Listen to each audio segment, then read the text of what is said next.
এই আলোচনা সভায় উপস্থিত আছেন আমাদের বাংলাদেশ জাতীয়তাবাদী দলের বিএনপির মাননীয় চেয়ারপারসন উপদেষ্টার সম্মানিত সদস্য মন্ডলীর সদস্য বীর মুক্তিযোদ্ধা জনাব আব্দুল সালাম, যিনি ঢাকা মহানগর দক্ষিণ আহ্বায়ক।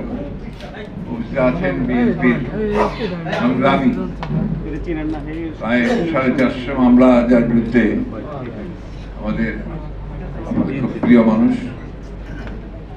বিএনপির যুগ্ম মহাসচিব জনাব সৈয়দ মোয়াজ্জেম হোসেন আলাল আছেন, আপনাদের আরেকজন ত্যাগী নেতা, সাবেক ছাত্র নেতা কেন্দ্রীয় নেতৃবৃন্দ এবং উলামা দলের সম্মানিত নেতৃবৃন্দ, আসসালামু আলাইকুম। আমরা গত কয়েকদিন ধরে আমরা শহীদ প্রেসিডেন্ট জিয়াউর রহমানের শাহাদাত বার্ষিকী উপলক্ষে বিভিন্ন জায়গায় আলোচনা সভা করছি এবং কথা বলছি মানুষের সঙ্গে। শহীদ প্রেসিডেন্ট জিয়াউর রহমান সাহেব সম্পর্কে নতুন করে কথা বলার প্রয়োজন হয় না, কারণ এই ব্যক্তি, এই নেতা, তাকে আমি সবসময় আমার কাছে যেটা মনে হয় একজন ক্ষমজন্মা নেতা, ক্ষমজন্মা পুরুষ।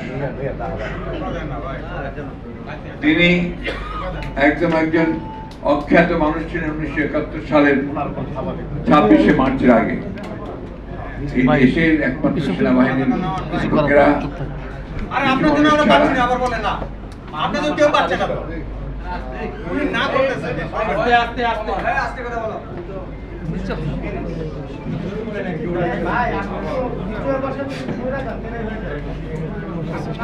তো সেনাবাহিনীর সদস্য হিসেবে, যৌথ সদস্য হিসেবে তাকে অনেকেই সবাই চিনতেন। আমাদের বাংলাদেশের মানুষের কাছে তিনি পরিচিত ছিলেন। আমাদের স্বাধীনতা সংগ্রাম শুরু হয়েছে বহু আগে থেকে। আমাদের মানুষেরা বিভিন্ন সময়ে তাদের বিভিন্ন দাবি দাওয়া নিয়ে, ভাষার দাবি নিয়ে, গণতন্ত্রের দাবি নিয়ে, ডিক্টেটরের বিরুদ্ধে সংগ্রামের লড়াইয়ে তারা সংগ্রাম করেছেন, সফল হয়েছেন। এই সংগ্রামে বিভিন্ন সময়ে আমাদের জাতীয় নেতারা একেবারে বহু আগে থেকে শুরু করে, এমনকি ব্রিটিশ পিরিয়ড থেকে শুরু করে দেশের স্বাধীনতার জন্য বহু লোকে প্রাণ দিয়েছেন, আত্মত্যাগ করেছেন। পরবর্তীকালে আমাদের শের বাংলা একে ফজলুল হক, হোসেন শহীদ সরওয়ার্দী, মৌলানা আব্দুল হামিদ খান ভাসানী, শেখ মুজিবুর রহমান সবাই অবদান রেখেছেন। এই স্বাধীনতা সংগ্রাম যখন চূড়ান্ত পর্যায়ে এসেছিল, যখন মানুষ আশা করছিল যে এই সংগ্রামের মধ্য দিয়ে মানুষ পাকিস্তান হানাদার বাহিনীকে বাধ্য করবে দেশ ছেড়ে চলে যেতে এবং একটা গণতান্ত্রিক রাষ্ট্র নির্মাণ করবে, সেই স্বাধীনতা সংগ্রাম যখন চূড়ান্ত পর্যায়ে এসেছে, বিশেষ করে 7ই মার্চের ঘোষণার পরে সব মানুষের আকাঙ্ক্ষা ছিল এবার স্বাধীনতার ঘোষণা আসবে, মুক্তি সংগ্রামের ঘোষণা আসবে। কিন্তু দেখা গেল 25শে মার্চে যখন পাক হানাদার বাহিনী গণহত্যা শুরু করলো, আক্রমণ করলো নিরস্ত্র বাঙালি মানুষের উপরে, তখন দেখা গেল যারা এতদিন ধরে নেতৃত্ব দিয়েছে, স্বাধীনতার কথা তারা বলেনি কিন্তু সংগ্রামের নেতৃত্ব দিয়েছে, তারা হঠাৎ করেই যেন উবে গেল, পালিয়ে গেল। এবং যার উপরে সবাই সেই সময়ে নির্ভর করেছিল, অবিসংবাদী নেতা সেই সময়ে শেখ মুজিবুর রহমান, তিনি পাক হানাদার বাহিনীর কাছে আত্মসমর্পণ করলেন। মানুষ এখন দিশেহারা হয়ে গেছে, কি করবে বুঝতে পারছিল, কি কর্তব্য বিমূঢ়। একদিকে পাক হানাদার বাহিনীর সেই আক্রমণ, হত্যা, নির্বিবাদে হত্যা, অন্যদিকে যখন মানুষ ঢাকা শহর ছেড়ে পালিয়ে চলে যাচ্ছে, তখন তারা কিছুই বুঝতে পারছিল না। সেই সময় 26 তারিখে হঠাৎ করে যে কণ্ঠ এদেশের মানুষকে ঘুরে দাঁড়াতে সাহস জোগালো, সেই কণ্ঠটি ছিল এই অখ্যাত মেজর জিয়া। এই মেজর জিয়া তিনি ঘোষণা দিয়েছিলেন যে আমি মেজর জিয়া বলছি, আমি পাকিস্তান সেনাবাহিনীর বিরুদ্ধে বিদ্রোহ ঘোষণা করছি এবং স্বাধীনতা ঘোষণা করছি। আসুন আমরা সবাই এই যুদ্ধে নেমে পড়ি এবং এই হানাদার বাহিনীকে আমরা পরাজিত করি। এই যুদ্ধ, এই ঘোষণায় সমগ্র জাতি সেদিন অনুপ্রাণিত হয়েছিল এবং দীর্ঘ 9 মাস যুদ্ধ করে লড়াই করে সংগ্রাম করে একটা স্বাধীন মানচিত্র পেয়েছিল। যে মানুষটির ঘোষণার মধ্য দিয়ে এই দেশ স্বাধীন হলো, সেই মানুষটিকে আজকে যারা শাসক গোষ্ঠী আছে তারা বহুদিন ধরেই এই মানুষটিকে তারা অস্বীকার করে, তার ঘোষণাকে অস্বীকার করে, তার কর্তৃত্বকে, তার কৃতিত্ব সেটাকে তারা অস্বীকার করে। একমাত্র এক নেতা, এক দেশ, শেখ মুজিবের বাংলাদেশ, এই ছিল তাদের স্লোগান। এই মানুষটি আবার দ্বিতীয়বার যখন বাংলাদেশের বিপদে পড়লো 7ই নভেম্বরের আগের মুহূর্তে, যখন আবারও এই দেশের শত্রুরা চক্রান্ত শুরু করলো দেশকে আবার পুরোপুরিভাবে পরাধীন করে দেওয়ার, সেই সময় কিন্তু আবার এই মানুষটি সামনে এসে দাঁড়ালেন।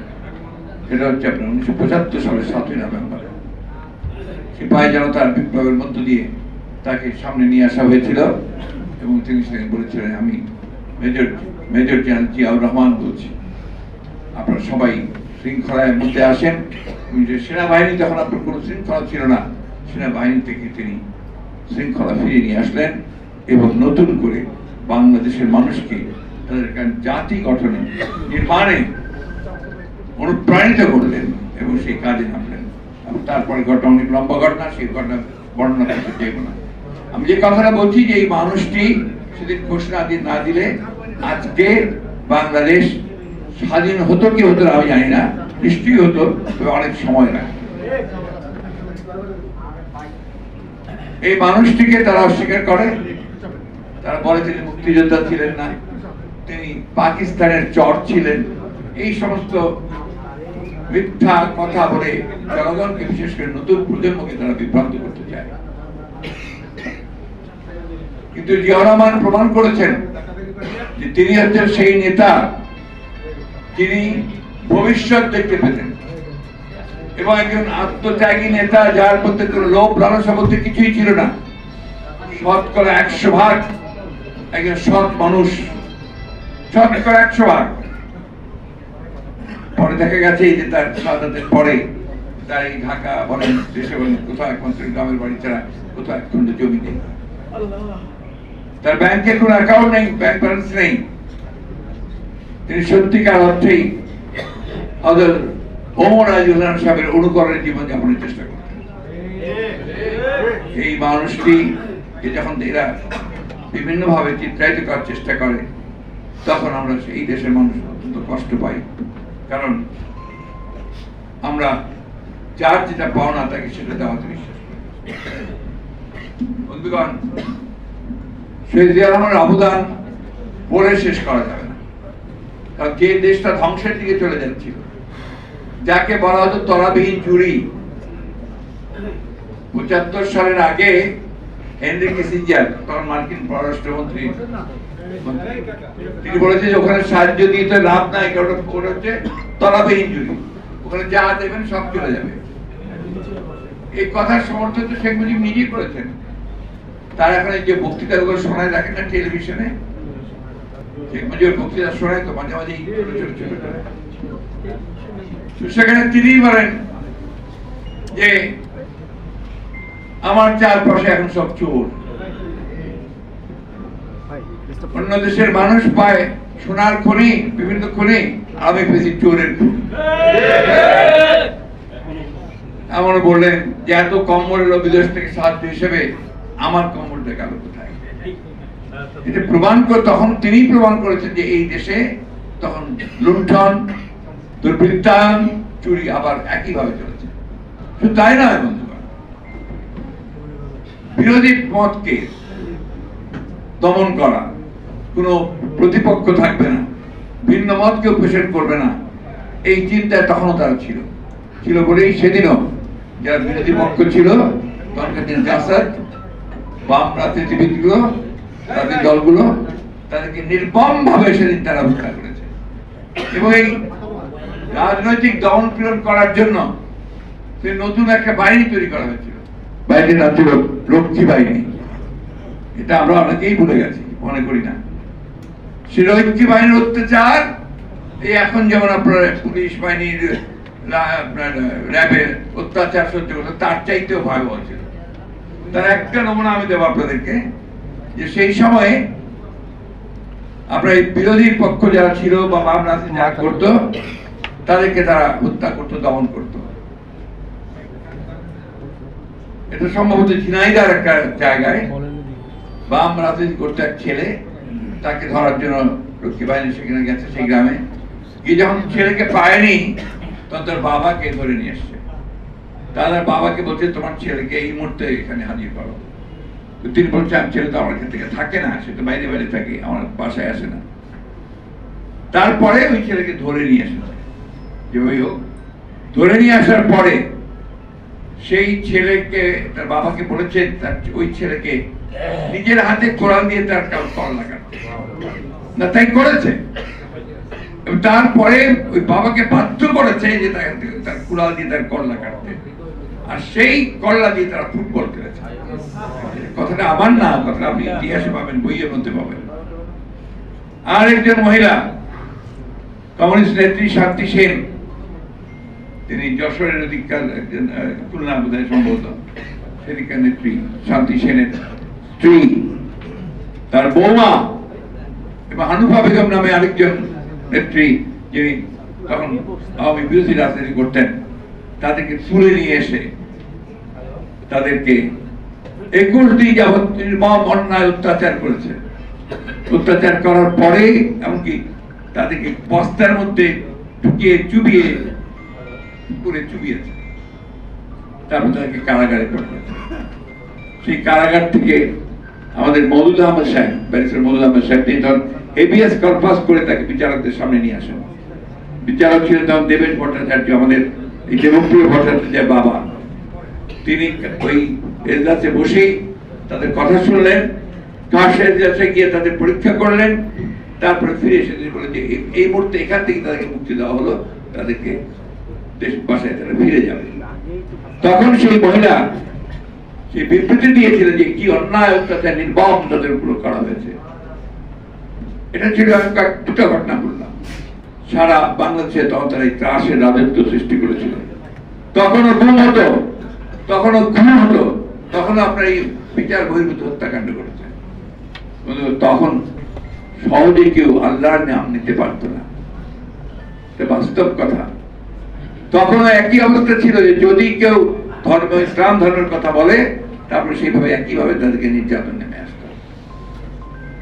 আজকে দেখেন এতদিন পরে ঠিক একই চিত্র আপনারা দেখতে পাচ্ছেন। কি দেখতে পাচ্ছেন? শহীদ প্রেসিডেন্ট জিয়াউর রহমান, যিনি সংবিধানের প্রথম বিসমিল্লাহির রহমানির রহিম সংযোজন করেছিলেন, যিনি আল্লাহর উপর অবিচল আস্থা বিশ্বাস সংযোজন করেছিলেন, এরা ওই আল্লাহর উপর অবিচল আস্থা বিশ্বাস কেটে দিয়ে শুধু ভয়ে বিসমিল্লাহটা রেখে দিয়েছে। বাকি সমস্ত গুলো কেটে সমস্ত এই দেশের সংখ্যা গরিষ্ঠ ধর্মীয় সম্প্রদায় তাদের ইচ্ছার বিরুদ্ধে সমস্ত কাজগুলো করেছে। আপনারা ভুলে গেছেন হেফাজতে ইসলাম না, হেফাজতে ইসলামের সমাবেশে কি ঘটনা ঘটেছে ভুলে গেছেন নাকি আপনারা? সেই দিন অন্যায় ভাবে আজকে বেনজির আহমেদ, তখন ঢাকা সিটি কর্পোরেশনের মেট্রোপলিটন ডিএমপি কমিশনার, রাতের অন্ধকারে নির্বিচারে গুলি করে অসংখ্য মানুষকে সেদিন হত্যা করা হয়েছে। আমাদের মাদ্রাসার সব শিশু, তরুণ, কিশোর বালকদেরকে, হাফেজ আলেম উলেমাদেরকে সেইভাবে হত্যা করা হয়েছে। এখন দাড়ি টুপি রাখতে অনেকেই ভয় পায়, যদি আবার তাকে ওই জঙ্গি জঙ্গি জঙ্গি জঙ্গি নাম দিয়ে দেয়। এবং এটা করেছে এভাবে জঙ্গি নাম দিয়ে অনেক মানুষকে তারা কারাগারে নিক্ষেপ করেছে। তারা মৌলানা মামুনুল হক সাহেব সহ আরো অনেক মৌলানাকে তারা কারাগারে নিক্ষেপ করেছে। কারাগারে তারা অনেকেই এখনো আছে। অপরাধ যে তারা সত্য কথা বলছে, অপরাধ যারা আল্লাহর কথা বলেন, অপরাধ যারা দেশে একটা সত্যের সরকার প্রতিষ্ঠা হোক, রাষ্ট্র তৈরি হোক, এটাই দরকার। প্রিয় বন্ধুগণ, অল্প সময়ের মধ্যে এত কিছু বর্ণনা করা সম্ভব না। একটা কথা শুধু বলতে চাই যে 1971 থেকে 75 পর্যন্ত তারা রাষ্ট্র ক্ষমতা ছিল। তখনও তারা একইভাবে অন্যায় অত্যাচার নির্যাতন করেছে। তখনও তাদের দুঃশাসনের ফলে অর্থনীতি ধ্বংস হয়ে গেছে। তখনও আইনের শাসন বিনষ্ট করেছে এবং অন্যায় অত্যাচার করেছে বিরোধী দলের উপরে, যার ফলে বাম রাজনীতি আরো বেশি করে তারা চেষ্টা করেছে যুদ্ধ করতে, কোনো কিছু নিয়ন্ত্রণ করতে না পারে তারা আবার নতুন ভাবে বিশেষ ক্ষমতা আইন, সবশেষে মাঝখানে আপনার জরুরি অবস্থা ঘোষণা করেছে। জরুরি অবস্থা ঘোষণা করে তখনও যেটাকে নিয়ন্ত্রণ করতে পারেনি, তখন তারা এক দলীয় শাসন ব্যবস্থা বাকশাল প্রতিষ্ঠা করেছে। সেই বাকশাল প্রতিষ্ঠা করে তারা সমস্ত রাজনৈতিক দলগুলোকে নিষিদ্ধ করে দিয়েছিল, সমস্ত পত্রিকা বন্ধ করে দিয়েছিল, শুধুমাত্র 4টা পত্রিকা চলবে তাদের নিয়ন্ত্রণে, সব মানুষকে বাকশালে যোগ দিতে হবে, এমনকি সরকারি কর্মকর্তা কর্মচারী সব। আল্লাহর হুকুম তো আছে, আল্লাহর একটা বিচার আছে না, বেশি দিন থাকে না। কিছুদিন পরেই রাজনৈতিক পট পরিবর্তনের পরে এই মহান নেতা বাংলাদেশের ভাগ্য যিনি পরিবর্তন করতে শুরু করেছিলেন, যে নতুন করে পথ দেখেছিলেন, আশা জাগিয়েছিলেন, সেই মানুষের নেতৃত্বে নতুন করে বাংলাদেশের মানুষ বাঁচার একটা ছুতা খুঁজে পেল। শহীদ প্রেসিডেন্ট রহমান ওই একদলীয় শাসন ব্যবস্থা বাতিল করে বহুদলীয় শাসন ব্যবস্থাটা নিয়ে এসেছেন। তিনি জনগণের যে কথা বলার স্বাধীনতা, সেই স্বাধীনতাকে নিশ্চিত করেছিলেন। আপনারাই বলেছেন, আলেম ওলামাদের তিনি বিশেষভাবে সম্মানিত করেছিলেন বঙ্গভবনে এবং বিভিন্ন ভাবে দেশের মধ্যে, এবং তিনি ধর্মীয় মূল্যবোধকে গুরুত্ব দিয়েছেন। বারবার করে বলেছেন যে আমাদের এখানে এই দেশের মানুষ, সংখ্যাগরিষ্ঠ মানুষ হচ্ছে মুসলমান, তাদের যে ইমান আকীদা, তাদের যে কৃষ্টি, তাদের যে ধ্যান ধারণা, সেগুলো কখনো অসম্মান করা যাবে না। এই কারণে তিনি ওই আল্লাহর উপর অবিচল আস্থা বিশ্বাস থেকে সংযোজন করেছেন।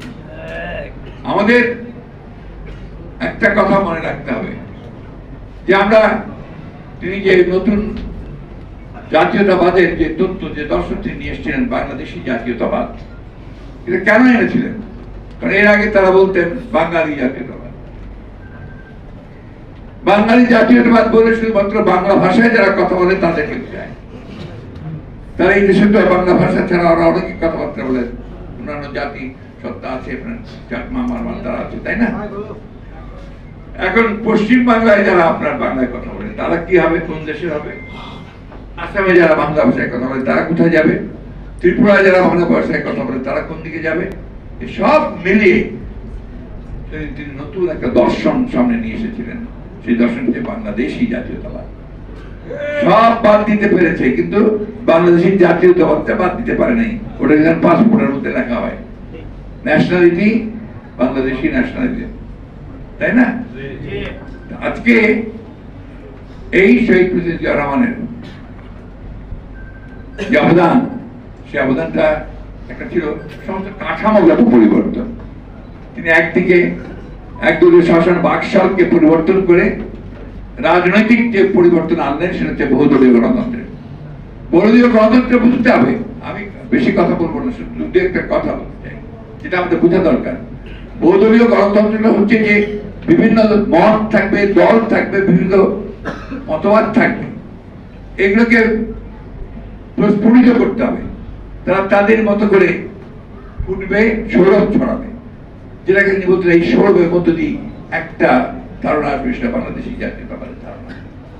এই যে আপনার একটা ঐক্যের রাজনীতি, এইটা তিনি তার চালু করেছিলেন। পলিটিক্যাল স্ট্রাকচারটা তিনি এইভাবে বদলে দেওয়ার চেষ্টা করেছিলেন।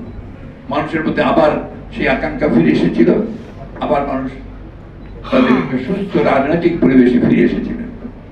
অন্যদিকে তিনি অর্থনৈতিক কাঠামো পুরো পরিবর্তন করেছিলেন।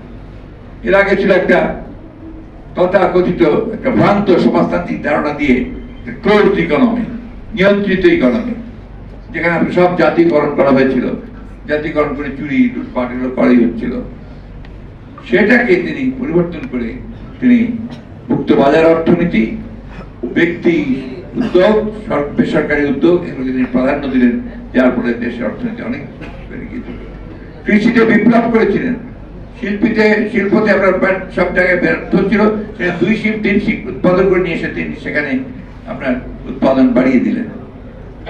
আজকে যে আমাদের মক্কা মদিনায় আমি কয়েকদিন আগে উমরা করতে গিয়েছিলাম, সেখানে দেখলাম বেশিরভাগ মানুষই হচ্ছে আমাদের বাংলাদেশি মানুষ, যারা কাজ করছে বিভিন্ন ভাবে।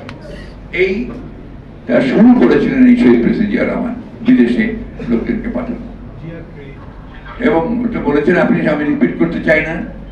আর সেই সঙ্গে এই যে গার্মেন্টস ফ্যাক্টরি, এটা সূচনা করেছিলেন শহীদ প্রেসিডেন্ট জিয়া রহমান, যার ফলে আজকে বাংলাদেশের অর্থনীতির ভিত্তি কিন্তু এই দুটোই নতুন নতুন উদ্ভাবনা, নতুন নতুন সৃষ্টি, শিক্ষার ক্ষেত্রে আপনার একটা নতুন একেবারে পরিবেশ সৃষ্টি করা, জ্ঞানী লোককে তার জায়গায় বসানো। তার প্রথম ক্যাবিনেট ছিল বলা হতো যে গ্যালাক্সি স্টার, দেশের সবচেয়ে জ্ঞানী গুণী লোকগুলোকে নিয়ে তিনি একটা মন্ত্রিসভা তৈরি করেছিলেন, সেভাবেই তিনি কন্টিনিউ করে গেছেন।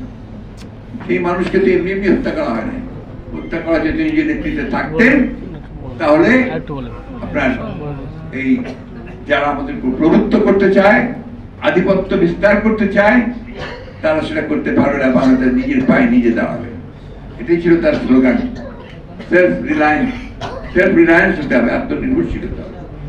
এই জন্য বিদেশিরাও বলে, উইলিয়াম বি বাইলাম একজন আপনার অ্যাম্বাসেডর ছিলেন, সেই সময় মার্কিন অ্যাম্বাসেডর ছিলেন বাংলাদেশে, তিনি মাহফুজুল্লাহ সাহেবের যে বই জিয়া রহমানের, সেই বইটার উপরে তিনি মন্তব্য করতে গিয়ে বলেছেন যে প্রেসিডেন্ট জিয়া রহমান যদি 1981 সালে নিহত না হয়, 75 সালে নিহত হতেন, তাহলে বাংলাদেশ একটা ফেইল্ড স্টেটে পরিণত হতো, একটা ব্যর্থ রাষ্ট্রে পরিণত হতো। সেটা প্রমাণ আমরা দেখছি। বন্ধুগণ, আজকে গত 15 বছর ধরে ওই আওয়ামী লীগের অপছায়া, তাদের প্রেতাত্মারা আবার বাংলাদেশকে শাসন করতে শুরু করেছে। ওই শাসন তারা করছে ভিন্ন পদ্ধতিতে, আবার এই একদলীয় শাসনের লক্ষ্যে তারা একটা গণতন্ত্রের একটা ফসাদ তারা সৃষ্টি করেছে, কিন্তু গণতন্ত্র বিশ্বাস করে না। আজকে যারা এই বিরোধী কথা বলে তাকে তুলে নিয়ে যায়, বিভিন্ন আইন পাস করেছে তারা, ডিজিটাল সিকিউরিটি অ্যাক্ট থেকে শুরু করে বিভিন্ন অ্যাক্ট, এই আইনগুলো দিয়ে কেউ কথা বলার সেই স্বাধীনতা পায় না।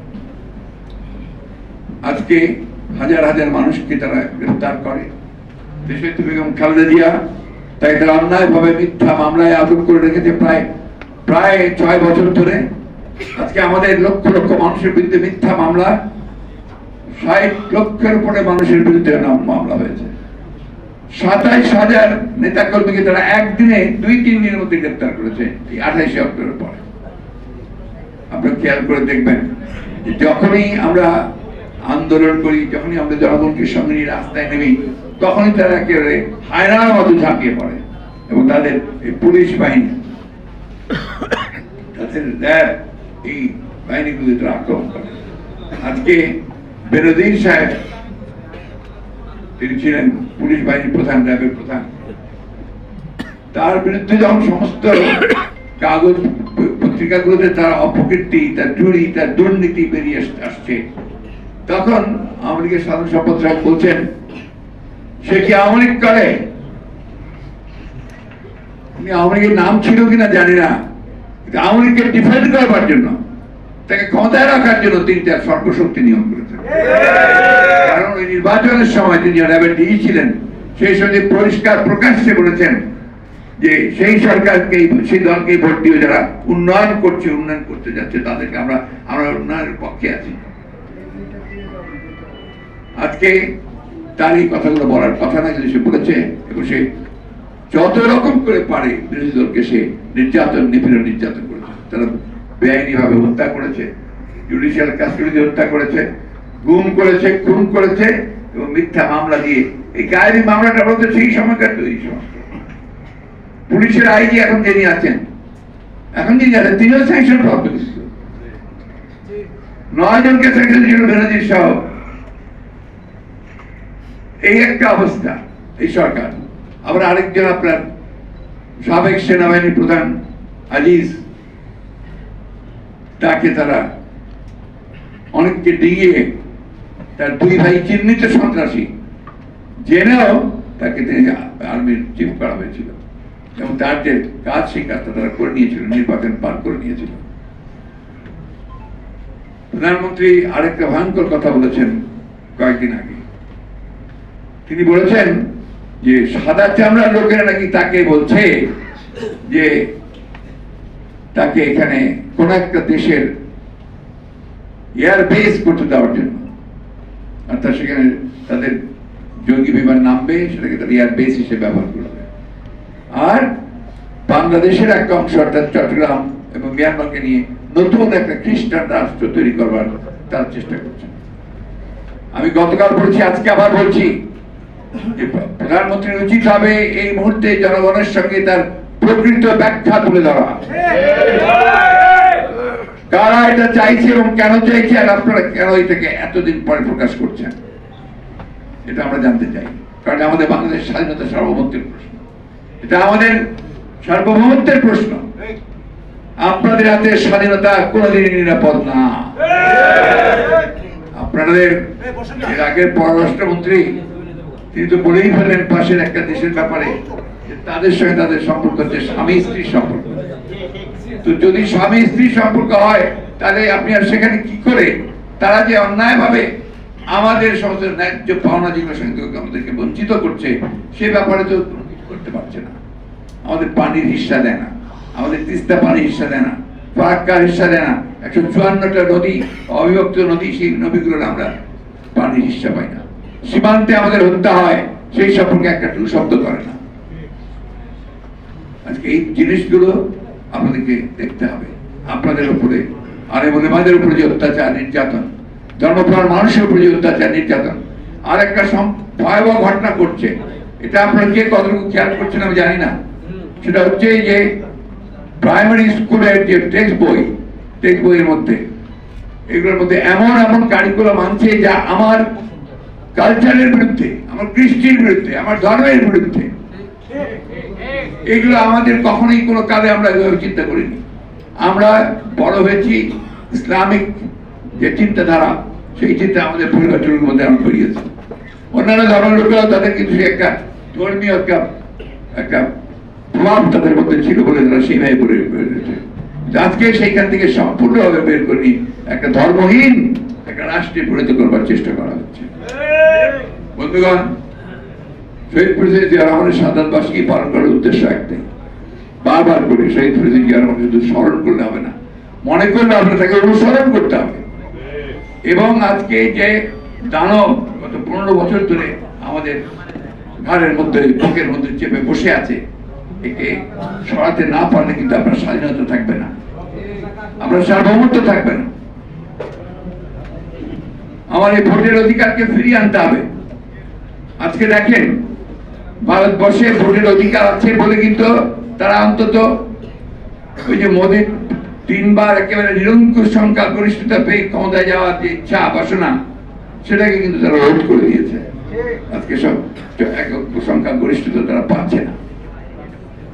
সেই অবস্থাটা আমাদের কি খেয়াল করে আমাদেরকে আজকে আবার নির্বাচন ব্যবস্থাকে ফিরিয়ে আনতে হবে এবং মানুষ যারা ভোট দিয়ে তার নিজস্ব পছন্দ মতো প্রতিনিধি নির্বাচিত করতে হবে, তার ব্যবস্থা করতে হবে।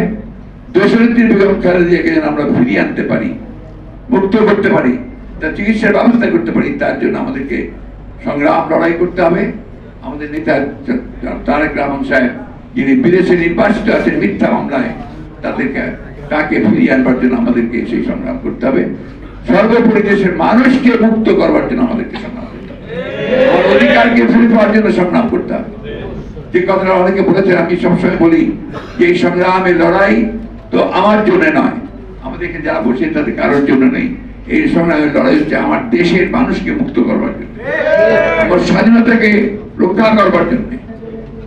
এই যে ডাক, স্বাধীনতা রক্ষা করবার যে ডাক, আমাদের দেশকে মুক্ত করবার যে ডাক, যে আহ্বান, এই আহ্বানে আপনারা সাড়া দিয়ে দলমত নির্বিশেষে সবাই মিলে একটা গণ আন্দোলন সৃষ্টি করতে হবে, যে আন্দোলনের মধ্যে দিয়ে আমাদেরকে পরাজিত করতে সক্ষম হব। আজকে শাহাদাত বার্ষিকীতে সেই হোক আমাদের আজকে প্রতিজ্ঞা, আমরা যেন সেইভাবে সামনের দিকে আল্লাহর নাম নিয়ে আমরা এগিয়ে যেতে পারি। এটা সবাইকে আমাদের সবসময় মনে রেখে সেইভাবে কাজ করতে হবে। আপনাদের সকলকে আন্তরিক ধন্যবাদ।